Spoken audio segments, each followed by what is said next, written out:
देखो बच्चा, ये बात समझनी पड़ेगी कि अंतःकरण धर्म में जब तक ममत्व है तब तक जीवत्व है, और जब तक जीवत्व है तब तक विकार है। जब तक विकार है तो फिर अहंकार तो है ही। ये बहुत सूक्ष्म विषय है। हमारा बंधन हुआ है अंतःकरण ममत्व से, और कोई बंधन नहीं है। ना कभी हमारा बंधन था, ना है, न रहेगा बच्चा। हम भ्रम से अपने को आत्मवत अंतःकरण में तन्मयता करके मना कष्टान इंद्रियाणी प्रकृति स्थान कर सती, बस इसी में फंस गए। शुद्ध मय में कुछ नहीं, अचाह स्थिति है, निर्विकार स्थिति है। शुद्ध मय को भूल करके अंतःकरण में जो मैं स्थापित हो गया, और उसी से मैं स्त्री हूं, मैं पुरुष हूं, मैं विद्वान हूं, मैं मूर्ख हूं, मैं गृहस्थ हूं, मैं विरक्त हूं, ये मैं के साथ जो जो लगा वो सब माया युक्त है। जब तक उपासना के द्वारा ये मलिनता नहीं मिटती, तब तक कल्याण, परम पद या अनुभूतियां, वो सब साधक को जो आनंद मिलता है वो आनंद कोष का ही है, ये अभी आनंद स्वरूप का नहीं है। जब स्वरूप का मिलेगा तो अनुभूतियां होती हैं किसको? किसको अनुभूतियां होती हैं? वो खुद अनुभव स्वरूप है, तो अनुभूतियां मुझे हो रही हैं, यही अज्ञान की बात है। अभी वो अनुभव थोड़ी हुआ है जिसे अनुभव कहते हैं।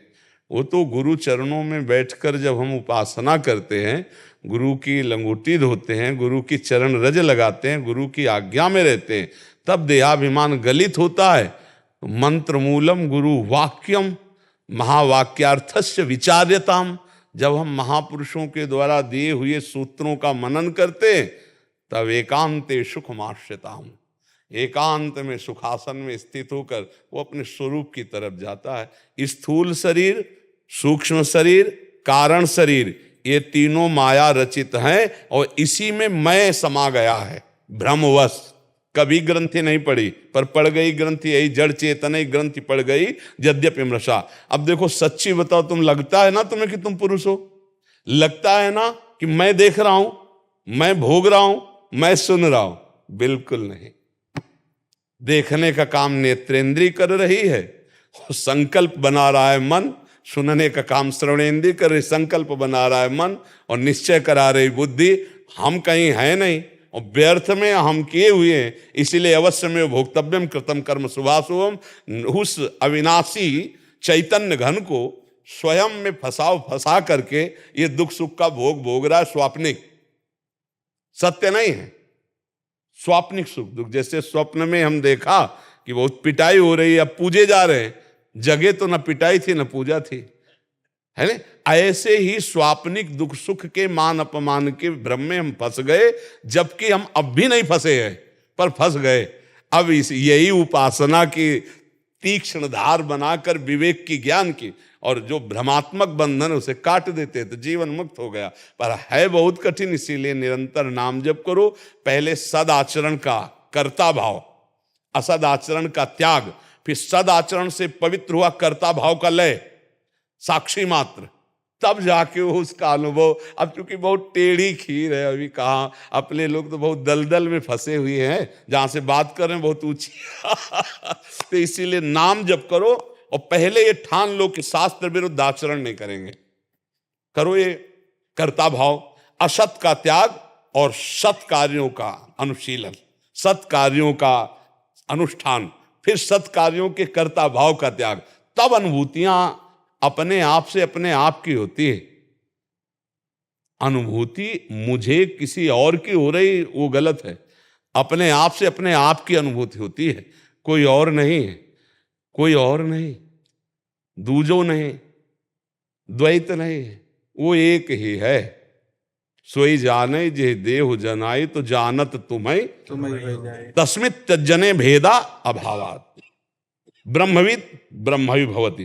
तो ब्रह्मवि बहुत कम, तो वो ब्रह्म है, रहेगा तो वो वही जानना है बच्चा। उसी जानने के लिए संतों का समागम करते हैं। तो हमारी प्रार्थना, पहले असद आचरण से बचो, सद आचरणों का अनुष्ठान करो, तब पवित्र अंतःकरण में जो बुद्धि निर्णय करती विवेक के द्वारा, फिर वो सही होता है। अभी क्या, जैसे दर्पण धूम से धूसरित हो जाए तो फिर प्रतिबिंब सही नहीं दिखता, ऐसे मलिन अंतःकरण है। सद शास्त्रों का स्वाध्याय करो, सद विचार वाले महापुरुषों का संग करो, सद आचरण करो और सतनाम जप करो। जो गुरुदेव ने नाम मंत्र दिया है, संसार का चिंतन छूटना ही साधना है। कि इन किन प्रकारेण, कैसे भी शरीर संसार का चिंतन होना ही असाधन है।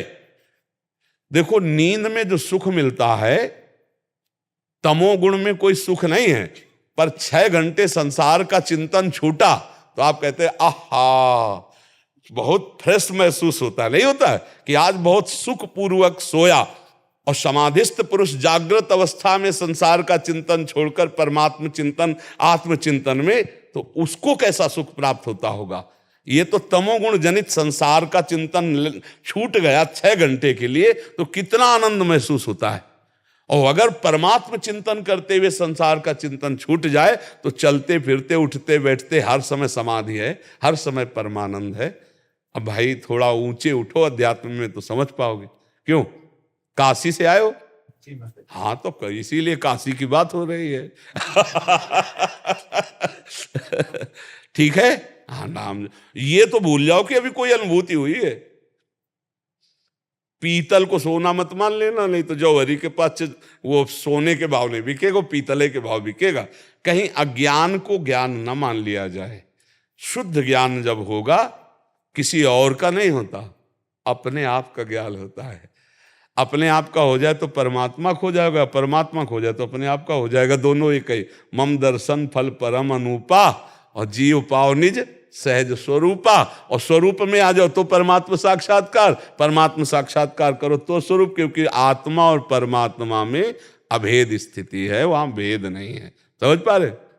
हाँ, चलो आगे चलो, भजन करो, फिर आगे समझ में आएगा। संतों का संग जरूर करते रहो, दुर्लभ है, संतों का संग मिलना दुर्लभ है। ये हो गया महत्संगस्तु दुर्लभ हो, और निर्वाह कर ले जाए, अगम्यो है, निर्वाह कर ले गया तो अमोघस्य निश्चित स्वरूप बोध, निश्चित भगवत प्राप्ति। संतों के संग की महिमा है।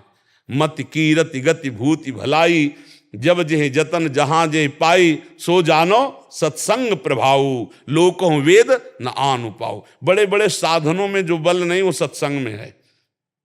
व्रतान यज्ञ छंदांसि तीर्था नियमा यमा, यथा वरुणेत सत्संगा सर्वसंगो पहो हिमाम। क्या करता है? सत्संग सब संगों से बचाकर परमात्मा चिंतन में लगा देता है।